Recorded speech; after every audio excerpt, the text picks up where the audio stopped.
I'm going to take this. It's from Lame Brain in the subreddit, and I want to read his whole topic because I think this is a great way to get into it.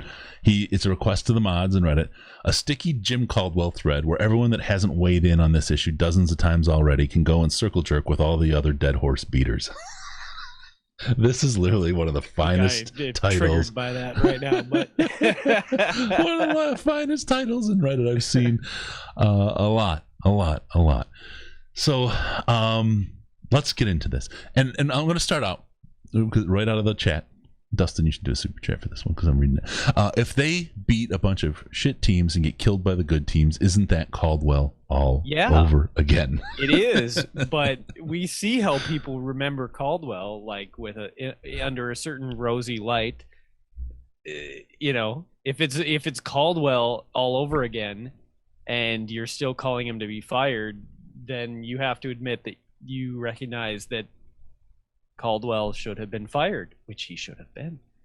So let's go into that, right? There's a lot of people, including players, right, on Twitter, talking about how great Caldwell was, right? And I'm gonna push one piece, and then you can push back on this case. Totally. Jim Caldwell, the players absolutely loved him. Jim Caldwell was kept for Quinn's first year because the players went and fought for him. If you remember back then, the players stood up and said, "We want Jim Caldwell," and it was like, okay, that's what you get. You want Jim Caldwell, you got it. He's the guy you're going to play for. You got it. And they played, and they missed the playoffs, and they really hit top Jim Caldwell again. That's what you get, Jim Caldwell. That's peak Jim Caldwell. What you got that year. This team was absolutely ready to take the next step. Did they hire the regime to take the next step? Oh, hell no. It sure doesn't look like it. It does not mean that leaving Caldwell behind and trying to advance the team is the wrong play. Well, and Mike hits on my main point about Caldwell in the YouTube chat right now. Players never developed under Caldwell. So, yes, they were ready to take the next step, but Caldwell was never going to take them to that next step because the players weren't getting better as players. The only player that I can look at who Caldwell had a direct hand in getting better over the time that he was there is Stafford. And I will give Caldwell credit for that. Don't get me wrong. Stafford as a player got better. But the problem was that he still tried to use the Jim Bob Cooter and the Joe Lombardi offensive systems, which were horrible. And Jim Caldwell was never going to move on to those guys if he wasn't forced to move on from those guys. Yep. The players liked him, and that's great. I don't think that's a bad thing inherently. I don't think it's a good thing inherently either for winning games. If I'm putting myself in a player's shoes, would I rather be playing for a mediocre franchise with a coach that I liked, or would I rather be playing on a losing team with a coach I don't like? And I think that's obvious. The obvious answer is that if I was a player, I would have rather played on the Lions under Jim Caldwell than played on the Lions under the current Matt Patricia circumstances, right? Like, that's not a tough question for me. So when a player speaks out about saying good things about Jim Caldwell, that I can understand 100% where they're coming from. Don't get me wrong. But that doesn't mean that there was ever any potential for that team to be a Super Bowl caliber team under Jim Caldwell. They simply weren't developing. They weren't getting any better. I agree. 2014 was the peak of that team, and that was his first year.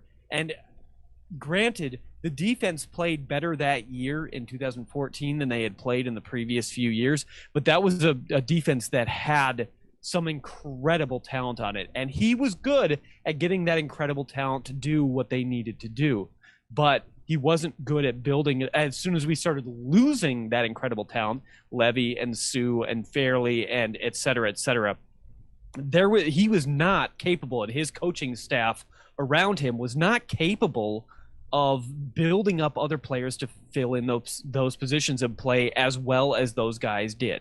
Yep. Let me hit a couple of things that are flying through the chat because there's some really, really good stuff, right? Let's see. Really quick. Adam, they weren't prepared at all for that Seattle playoff. That was an embarrassment. That was an absolute embarrassment. It was ruination. Horrible. It was horrible. And we got a couple calls on the Lions line from Seattle podcasts or fans or whatever that were just, we wound up not playing them because they were just like profane as hell. And we're usually not afraid of being profane, as you know. But they were just absolutely, it was like horrifying. It was dumpster fire, like weird stuff. So that was bad. Ryan Zarzecki says, let's get Jimmy Johnson from retirement. Just you hold on to the old guy thing, because I got something for you here in a little bit. I've got something that's going to pop your popcorn a little bit. Matt, thank you so much for the super chat, brother. The reality is the fan base now deserves better, and it's time for ownership to figure this out.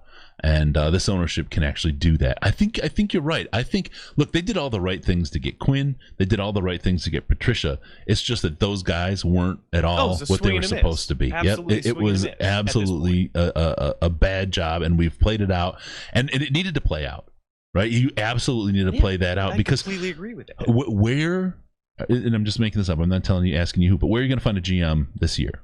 You're not gonna pluck a guy from Seattle. You're not gonna go to pluck what's it called? Oh God, Lynch from San Francisco. You're not gonna get Ozzie Newsome, right? You're gonna have to find somebody who isn't a GM today, because good GMs don't fall out of off of teams, right? You have to find them and grow them. Bob Quinn was consensus the best available, and then Patricia. We always knew it was either Patricia or Vrabel, or possibly Josh. What's his face? Josh, I'm coming, but I'm not. It was one of those guys. Wound up being Patricia, and Patricia just wound up not being ready, not being the right personality, it seems like, although he's made a lot of changes. He's just not been able to bring the team around. Will the team come around? Maybe. We'll see. But is it too late? Maybe.